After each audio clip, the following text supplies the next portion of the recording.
Hello there, sword friends. Today I'm going to tell you about this sword right here. This is a Nagamaki from Shadow Dancer sword. And before I get into the review, a couple quick disclaimers. One, this is a review sample. It was sent to me for free. I didn't spend any money on it. If you think that makes me biased, you know at the start. Two, unlike the other examples that they've sent, this one I actually requested. So I can't remember exactly what the exchange was, but I saw this on their website and I said that'd be fun. If you wouldn't mind sending one, I would be happy to take a look at it. So they sent this my way, but I did request the Nagamaki. So on top of getting it for no monies, I also wanted it, and that could make me some bias, so you know at the start. The other bit that you should know is I do study Japanese style swordsmanship. I'm not an expert at it. I've talked about swords on the internet for, well, a hot minute now, but the basic gist is I don't fancy myself an expert in the swordsmanship that I study. This is not that swordsmanship, though. I don't know how to use a Nagamaki exactly. It's familiar, but different. And this one also moves a little bit like a big katana. It's called a Nagamaki. It's also not really that dissimilar from a katana that would be my size, or an O-katana, which would be sold more conventionally. I'll talk about that a little bit more, but anyway, take that into consideration as you hear my babbles throughout the course of this video. So the video is going to include me showing you close-up looks at this, that, and the other things so that you have some idea of the build quality. Hopefully it gives you a good idea of what to expect if you were to buy one. The other thing I'll do is I'll practice with it in the way that I'm able to. I'll do the kata that are familiar to me with a katana, because I can do that with this sword. I'll cut with it a bit and talk about that. And then hopefully by that point you have some idea of what to expect and if you want to spend your money on it. I'll then give you my opinion at the end there. So that's what's in store for the video. Hopefully it is useful. On with the reviewing. Before I get too far into the review, I should talk a little bit about the price. This is $533 online. I don't believe that figure includes shipping. And in terms of $533, I'm going to think about it in terms of katana, because this is basically just an O-katana, or a slightly larger katana with a longer handle. Nagamaki that I've had in the past have all had much longer handles, or a bit bigger swords, or just a little differently proportioned. This is a little bit more like an O-katana with a long handle, or a sword that you might find from Bugei that tend to have longer handles. It's not all that dissimilar, so I'll think about $533 in the context of longer swords that you might be able to find out there.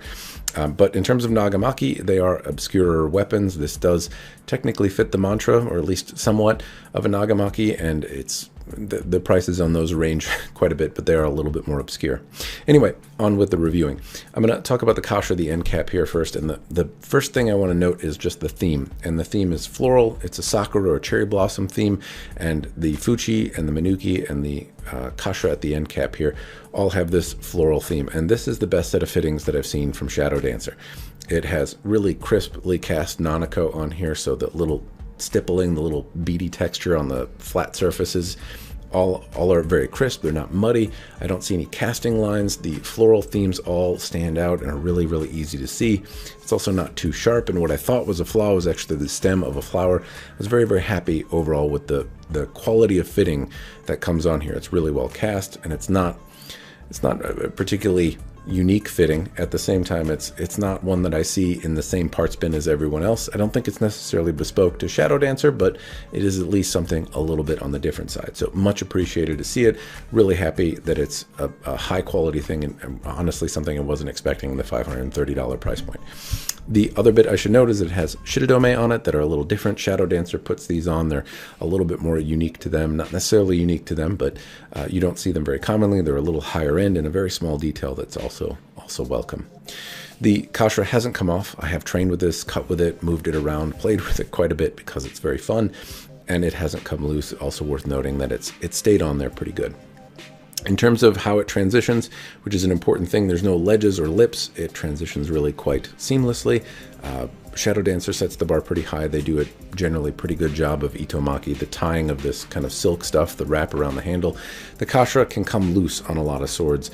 If it's bunchy, if it's poorly tied, and many vendors miss the mark on this a little bit, or at least don't rise to the same level as the Shadow Dancer swords do. So this is overall pretty good. The transitions are good. The knots don't stand too proud. I can move the knots a little with some pressure, but it's a fair amount of pressure. This is certainly a well above average performance. Moving on to the shape of the handle, it gets pretty narrow and small towards the bottom. That's not necessarily bad, but it fits in my hand really good. It rotates well, it moves well for such a big handle. As it transitions up, it gets a little wider. It has a nice waisted, long shape. It's kind of an elegant looking little thing. Nagamaki tend to be more obese in my experience, though my experience is primarily from the cold steel variety, and those tend to be a little bit more substantial in size. Anyway, I really like the handle. It fits well. It feels good in the hand. It's not too overbuilt or big.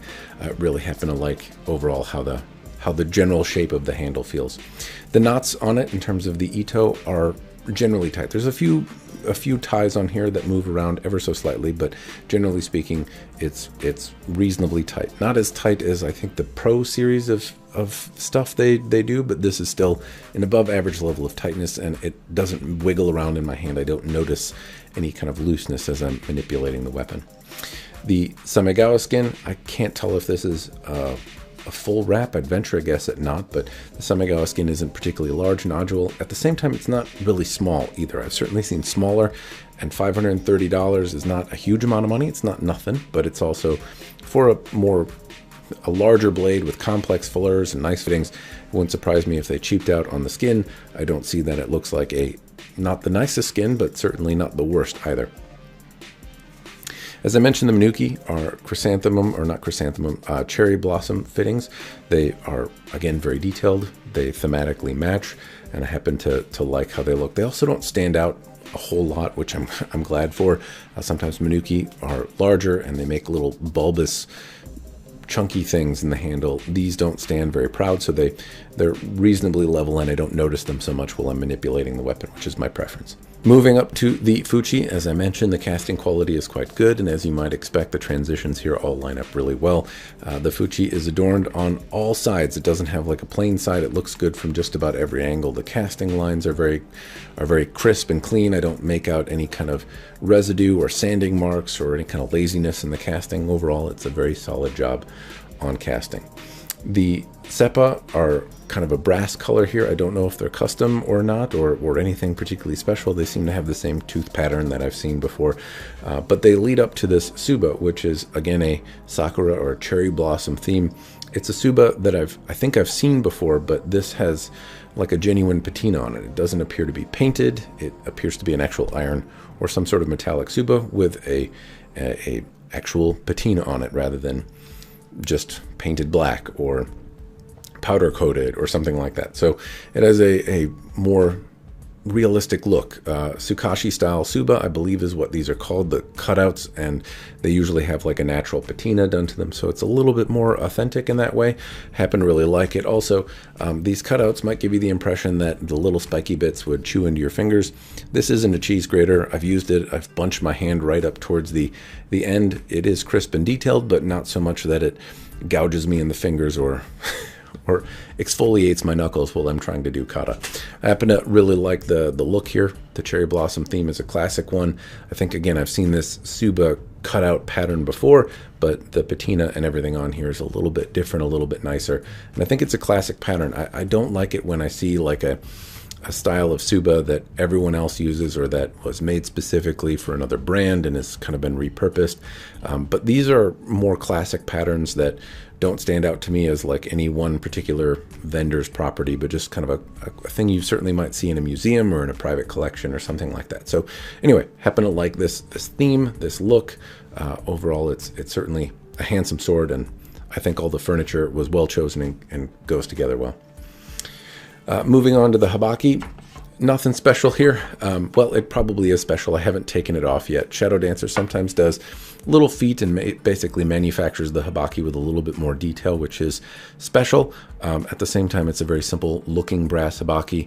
It doesn't have any ornamentation or detail on it. It's an opportunity for some future improvement that maybe doesn't take too long. Some patterning, some scratch patterns, some, shadow dancing, a logo, anything I think would be appreciated as an additional little touch on the habaki, because standard brass habaki, I see them so often that they don't seem particularly special anymore, even if they are well made, which I venture a guess that this one is, but I haven't taken it apart yet to see any kind of little feet. But again, Shadow Dancer tends to put a little more energy into the habaki, so I'll assume that that's there and at least give them praise for that. The habaki tensions really well, so this came fit really well. It doesn't fall out if I turn it upside down, give it a little shake, but it's also releases with my push my thumb relatively well. It hasn't shrank or done anything weird. Tension overall seemed to be good. The koiguchi area, the mouth area, though, is a simple style. It doesn't have like a horn fitting on here. This is one of those concessions that I think gets made. So there's no horn fittings here. It'd be nice if they existed. Sometimes you can find them on swords that are less, but it does certainly cost more, and I don't know that it necessarily adds a whole lot. I like it more. I think it's more durable and less likely to be cut through if I'm trying to do no-toe too quickly and accidentally split my side. I think it's less likely to cause problems, but I could be wrong on that. Anyway, there's no horn parts here. The kurigata as well is wood. Those could theoretically be made out of horn, but the scabbard has this kojiri at the end that is a little different. It has this kind of boat oar theme to it, and this is just painted on. I don't think there's like any kind of resin at the end. I think it's just paint. I'm not 100% sure if it's just wood under here, if there's something else there, but I digress. I really like the shape, and I think if you're doing a complex geometry kind of thing, this gives you a little bit more room as you're making the scabbard to fit kind of weirdly shaped swords into, and I think it has also a really neat and cool look to it. It's just not something that you see done on many swords, and so that I appreciate. The red is also reasonably well lacquered. It's been used a bit, so I've dinged it a few times by bumping it on the ground or into things, but the red is also reasonably smooth. Unlike other Shadow Dancer sword scabbards, though, it doesn't thin out towards the end. I don't begrudge that, though. This is kind of a weirdly shaped sword, and I think if it thinned down in this boat oar thing, I don't know if that would be as good or not. I think it might defeat the purpose a little bit. So I don't see the same dimension that I've seen in some other Shadow Dancer swords, but still the scabbard with the unique kojiri end piece has a little bit of character that you don't commonly see. So moving up to the blade, the pointy stabby part, this is got a little bit to unpack. For those of you familiar with Unokobi Zukuri geometry, it's not necessarily that much to unpack. It has a small bohi, a fuller, that runs up about a third of the blade, and it tapers off in these reasonably well-terminated bohi ends, so they kind of end crisply. From there, the spine flattens down and kind of tapers in a little bit and runs almost all the way up to the tip. Before a couple inches before the tip, the spine thickens out, reinforces the tip a little bit, and then goes out to a very acute point for a katana. So it's a Nagamaki style or a naginata style, but I believe it's called Unokobi Zukuri geometry is what you would find this in another katana. If it were a katana, that would be the style of geometry it is. Sometimes they're called Nagamaki Nayoshi or Naginata Nayoshi or Naginata style. Anyway, I'm not sure exactly what all those mean, but very similar to an Unokobi Zukuri geometry blade. It doesn't have the extra little fuller that kind of runs up the sohi, I believe it's called, but regardless, from that spine it tapers down, doesn't have a secondary bevel. This one has a hamon that is relatively pleasant looking, at least to my eye, and it's something that is easy to get lost in. I really happen to like the differentially hardened blades. This one has a hamon that is not super easy to see, but reasonably, it's not terribly hard to see either. It's supposed to be made out of L6. That's what it's advertised as. I don't know if it is or isn't. I have no way of validating that, but I can tell you that I made some bad cuts on it, and it came back to shape reasonably well. Differentially hardened blades, particularly longer ones with bad cuts, are a little bit more prone to bending. This one, I haven't tried to do anything particularly aggressive with it, but I have done some bad cuts with tatami. It wouldn't surprise me if it bent. It didn't. It held up and came back into its shape despite me being, kind of ham-fisted with it. Anyway, that should bring me into the part where I talk a little bit about moving it around. I'll close with the blade is sharp. It came nice. It's beautiful. It had a decent polish on it. All things that I would say are good for the price point. Moving it around, I move it like a big katana, and it moves reasonably well. I've done EI with it. I practiced with it. It has a pleasant swishy swing to it. It's honestly not a bad training tool. It's been kind of nice to practice with a blade that's a little bit longer. I tend to get samples often that are on the shorter side for me. It's not that I can't practice with them, but they don't require that I move my hips. They don't require that I do some of the movements, and it allows me to build some bad habits. This is a little bit more my size. I have to move my hips to draw it correctly, and it's been nice to have something that reinforces that requirement because I've developed some bad habits practicing with shorter swords. Anyway, it's overall pleasant. It's not raspy or bad. It draws relatively easily. The ito's tight. I feel connected to it, and I haven't found it to be in any way unpleasant training. All the Shadow Dancer swords have been nice training with. This one wouldn't necessarily be my favorite pick to do that. I'd rather have a long Shinogi Zakuri style, more conventional blade with a bohei on it. That would be my preference, like an Ito. But the size of this has been very fun to train with, and I can't say that the spine or anything like that is uncomfortable. It's just not my favorite thing to train with, because as I do Noto, as I draw the sword back, that thinner spine rides on my hand, and it's not bad. It's just not my favorite sensation. I should point out, though, that being sold as a Nagamaki, maybe you don't do Noto the same way. I'm not exactly sure. I'm using it like a katana, and I'm putting it in and out like a katana, and maybe that's not the thing that I'm supposed to do. Though they do make swords with this style of geometry, I can't say that it's much different than that. Also, not my favorite to do EI with. I don't like the thinner spine. As I'm doing Noto, and the acute tip is not impossible to deal with, just not as comfortable as something a little bit more bog standard for EI. At the same time, the tight ito, the good tension, it's it's not raspy, it's well put together. All of those things are absolutely positives to train with, and as I mentioned, it's a little longer, so I have to build better habits. Talking about cutting, though, I did some stuff. I cut pool noodles, it popped them apart, it came very sharp. I cut water bottles, I cut the neck of water bottles as well to test and see. Sometimes there's deflection that comes in with some thinner edges. With this one, isn't necessarily a thin edge, but it's not very beefy either. So I cut into the neck of water bottles, attempting to do any kind of deflections or edge issues. I didn't see any. I slapped it on my stand a few times. It sprang back into shape, though I didn't really club it in there. I wasn't deliberately trying to really aggressively bend it. I was just giving it what would amount to like a bad cut, and it stayed the course. It stayed straight. I brought it to class as well and used it and cut tatami with it. It cut reasonably well. It's not as obscene sharp as I guess it could be to do some tamashigiri. That's something that I guess I could rectify. It's not too hard to just strop it a little bit and get the edge just a little bit keener. At the same time, I found it to cut tatami mats overall reasonably well. I probably had to get used to distance a little bit more because it's a little bit of a longer blade, and I can move my hands back on the handle and extend it even further.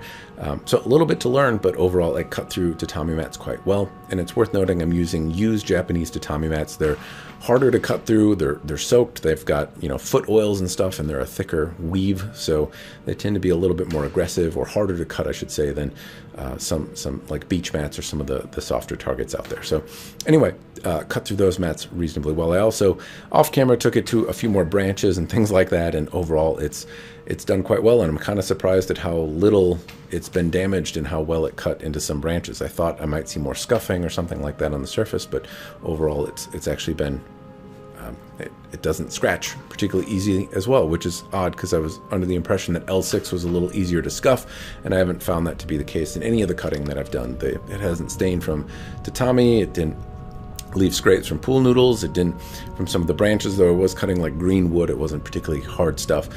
Anyway, it's overall been a pretty solid sword. So anyway, that's the things that I've done with it. Hopefully at this point, after seeing close-up video, after seeing all the bits and bobs, after having me talk about moving it around for EI, after seeing me cut with it, you've got enough to make up your own mind on if this or something like it is worth your money.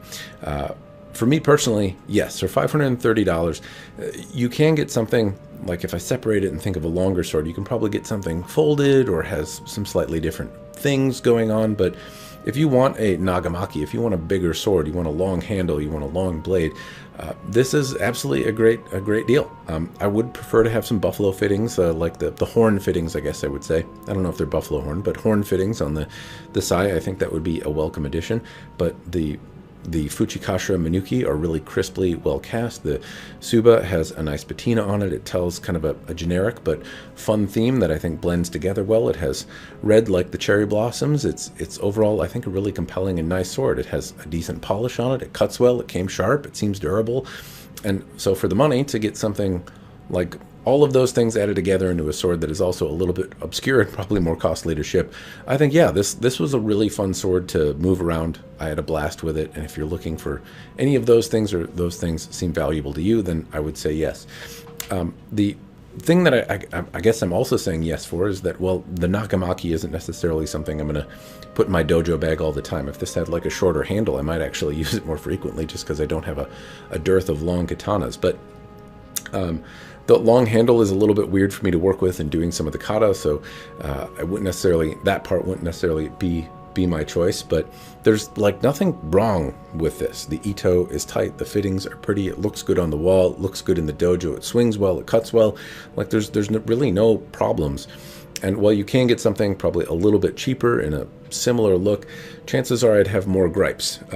This is all reasonably well put together. It's a very solid package. So that's why, even though it's kind of a weirder thing and I'm using it to do kata that isn't what it's for, I can still kind of give it an easy recommendation just because it's a very well put together object that not a lot of other vendors seem to hit all those nails at once. Shadow Dancer is quickly becoming one of my favorites because they seem to do just so many things right. All these little nipped and tucked things that I complain about, many of those things are addressed on Shadow Dancer, and it makes a lot of the products that I play with from them just fun to review, even if they're not necessarily the thing that I would choose. I know I mentioned the geometry of the blade wouldn't be my favorite for EI, and the this and the that. Those are all personal, subjective things.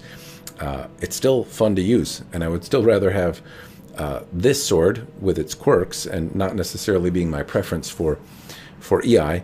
I would still rather use it regularly as that tool than something like with really loose ito or something where I gave me the impression it's going to come unraveled, or that had raspy, rattly scabbards and stuff, because it's a deterrent and an obstacle for me training. This has some features that don't necessarily fit with the training that I do, but again, purely subjective and easy to get past in contrast to some of the other flaws that I commonly see on swords. Anyway, hopefully that long-winded ramble is helpful and gives you some idea of what to expect and my thoughts, and hopefully it's been a useful video. That's more or less all I have. I want to give another thanks to Shadow Dancer for sending this sword my way. It's been really fun to train with. If you have any questions, throw them in the commentary down below. That's all I've got. Cheers, and thanks for watching.